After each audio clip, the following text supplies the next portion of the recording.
towards the burning street, as the distinctive sight of the United Airlines tail fin all but told of what had happened.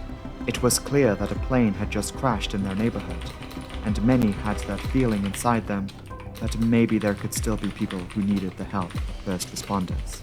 Minutes later, the fire department arrived on the scene of what they first thought was the crash site of a small plane.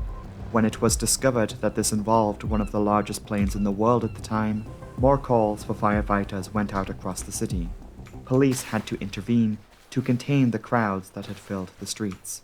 It took a little over 2 hours for the fire department to confirm that they had the fire under control. Even then, it would take hours for the flames to be fully extinguished. In the meantime, bodies in their dozens were slowly being pulled from the wreckage of the aircraft and the rubble of destroyed homes and businesses. It was hard to tell if they were the remains of airline passengers or local residents.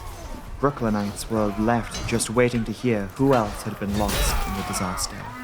The local butcher, the church caretaker, a sanitation worker, and even 2 merchants selling Christmas trees were amongst the dead. Rescuers discovered dentist Dr. Jacob Crooks in the wreckage. He was suffering from severe burns, but he was alive, though he was teetering on the cusp of death. He was immediately taken to hospital where he sadly died. Terry, his dog he was walking at the time, was never found, presumed lost in the disaster. A total of 6 people were killed on the ground, 7 if you want to include the dog.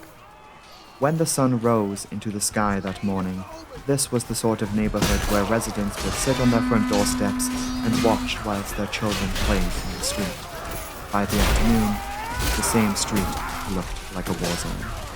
Word began to spread that a mid-air collision had taken place, as Brooklyn was not alone that day. New Yorkers on Staten Island were too picking up the pieces